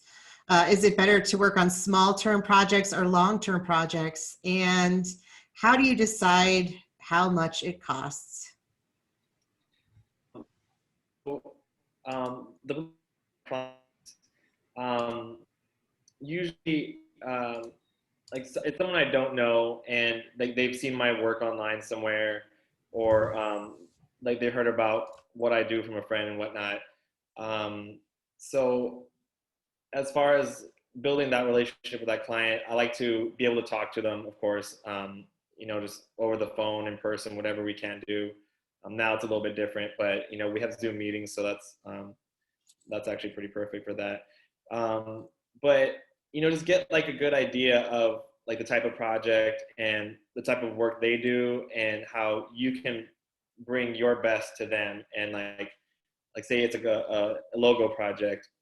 It might not just be a logo that they want. They might need designs for T-shirts or stickers, things like that along the way. So that can kind of help you price these projects, whether it be short-term or long-term. A lot of times what I see is it's sort of like a test with the first job with the client. So like they might just kind of test the waters with you and see how this project goes. And then, you know, if it goes well for both of you, then that might lead to more work with them in the future. So just always kind of keeping that a good relationship with them, like keeping communication open. If it's been a while, reach out to that client and to see how they're doing, if they need anything else. But also delivering more than what is expected is something that I've always been taught and always try to do, just so it keeps that relationship going. And you would want that long term. Because if you think about when you start pricing out your work, you can think about having X amount of clients in 1 month. If it's like a lot of smaller jobs, but you have to have a lot of clients, but maybe it's only a couple clients and they're more higher paying jobs. So it really boils down to just finding out all what entails with each project that you do for this client, and how you can best provide for them. Do you price per hour or per the output? When I first started, I was confused, and I would just kind of throw a number out there and see if it worked. A lot of times I would get like, well, I could get that done for $50 online. So, I mean, that kind of touches into the whole community of, you know, really valuing the work that you do. Because like you go to a doctor, you're not going to hassle them on prices with procedures. They're set prices. So you have to have the reason and the confidence enough to come at them at like, this is what I'm bringing to the table. Behind that is experience, years of experience. Maybe it's academic credentials, and just the product that I will build for you.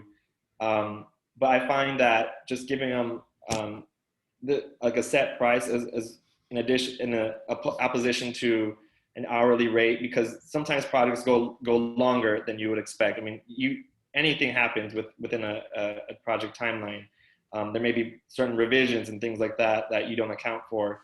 So then they might not want to pay for that within their budget. So it's definitely that balance act. And as you get more and more projects, you get more comfortable with asking these prices and figuring out what aligns best with them and your job. So you would say that you found that sort of the solution to scope creep might be, instead of doing hourly and have them questioning those extra hours, to kind of build that in maybe to the project. Yeah, and you know, if you're by yourself, it's a little bit easier to figure out I mean, you could be working out late nights, and you know, just the cost kind of, it's all bundled up. I like the bundle sort of thing, so that way, you know, yeah, I don't feel like I'm getting cheated out of these hours and things like that. Excellent.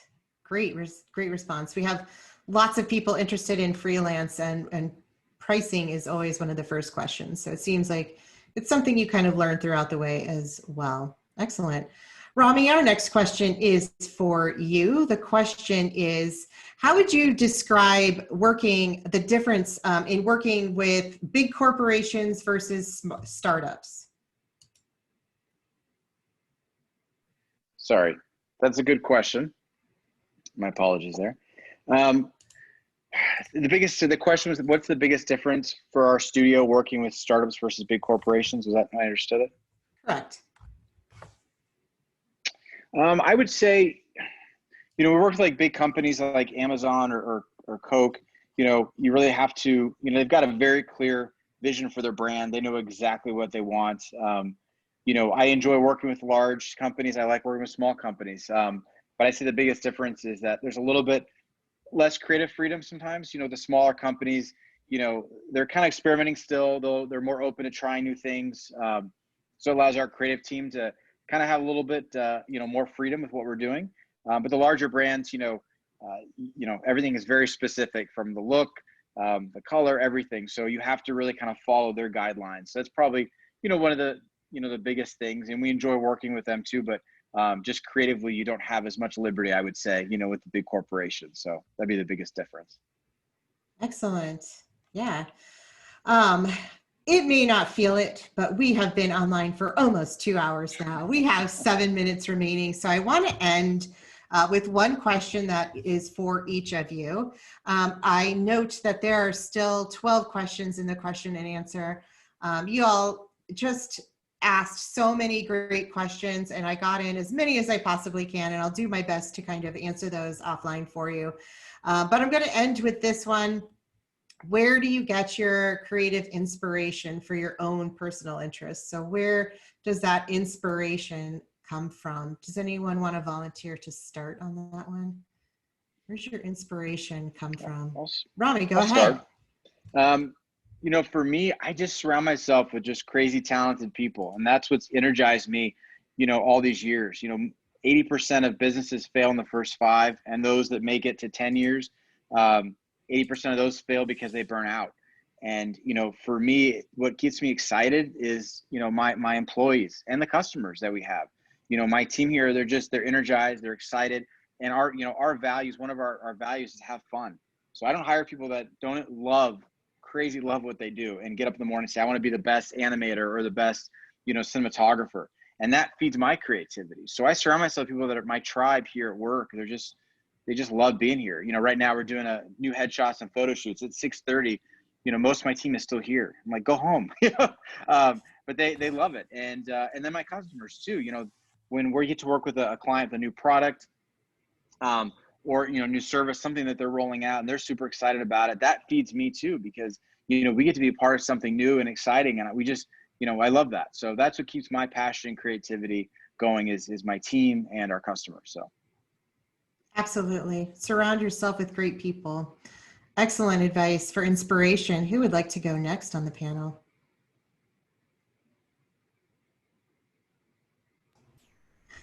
Jamie, go for it. I'll go. So currently today in my role, I don't do a lot of design work, but what motivates me is the students. So empowering other people to be successful like I was when I was in my career, and giving folks advice and seeing them be successful and using XD and making their lives better. And just that is so fulfilling to me. Like, I'd say my role now is more like being a consultant, and specifically, helping students and people learning UX for the first time and starting their journey at whatever point it might be. That's really motivating to me, is to help others. And I can't recommend being a mentor enough, and helping people who are coming up behind you, and how fulfilling that is and how motivating that is and what that does to help you in your career. So that's really, I think, my inspiration today.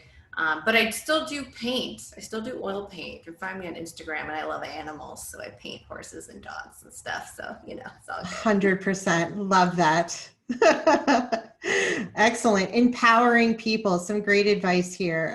Surround yourself with great people and empower others.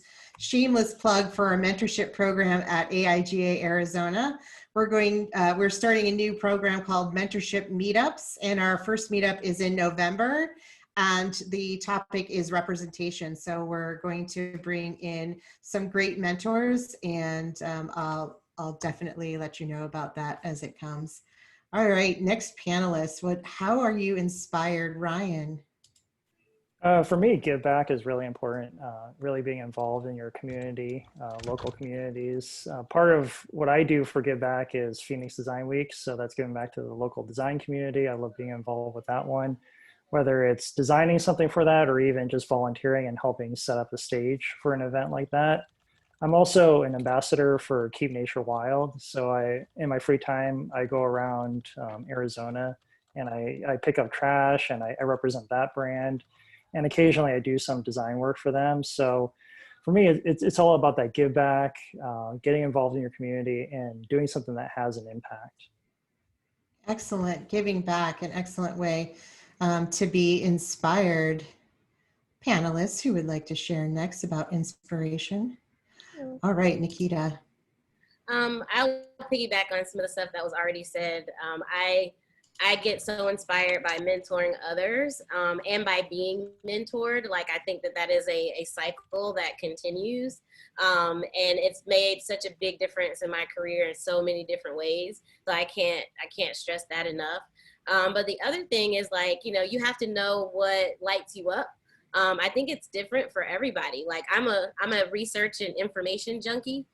So literally I can go down the rabbit hole on one topic and get lost for hours. And it may be something I don't even really need to know about, but it, like, now that information is in my head, then things like start to kind of put themselves together when I'm doing concepts for work and stuff like that. It just comes to me because I've put so much information in.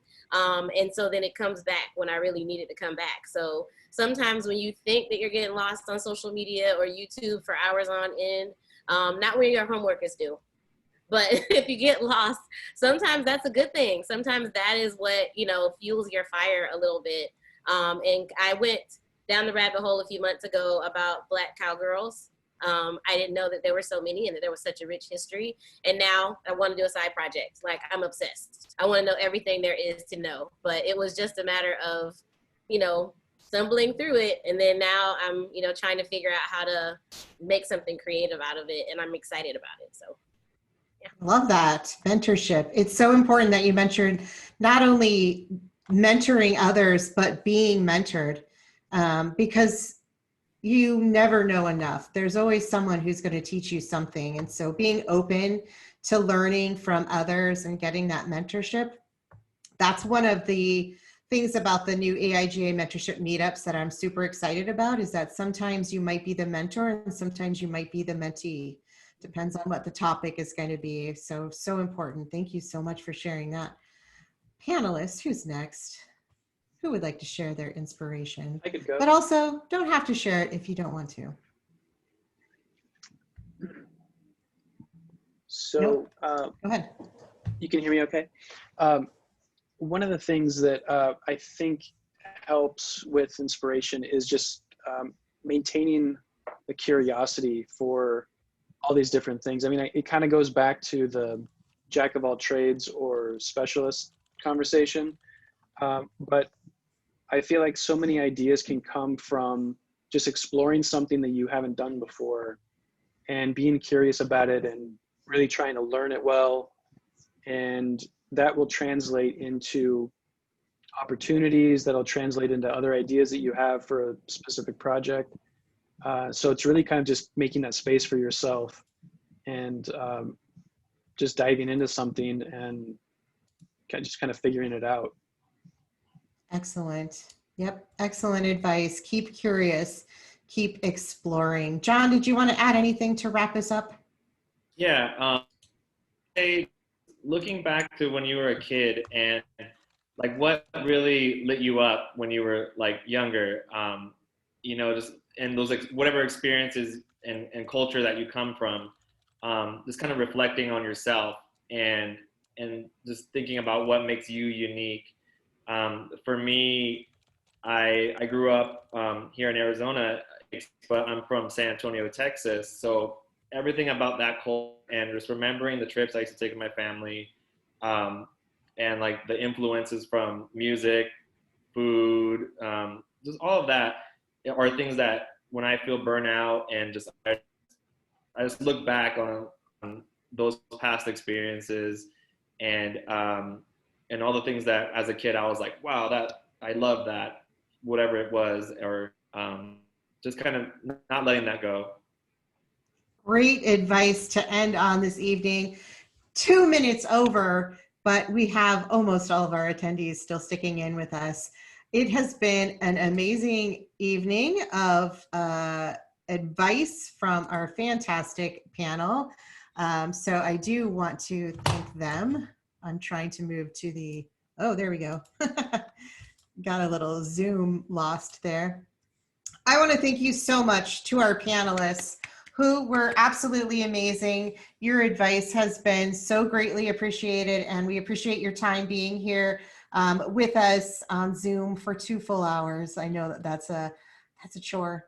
Thank you so much to our sponsors, AIGA Poly, Fulton Schools of Engineering. Thank you so much to my helpers in the chat, Professor Barnett and Professor Perez-Fox.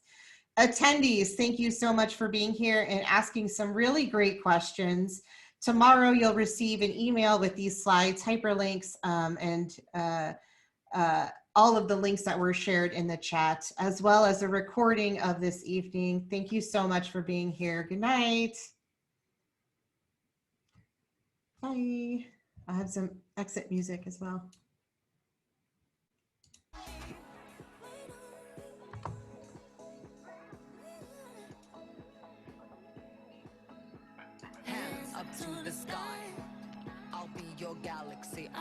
Thanks so much for having us. Yeah, thank you. I'm gonna go ahead and Take care, everybody. stop sharing. And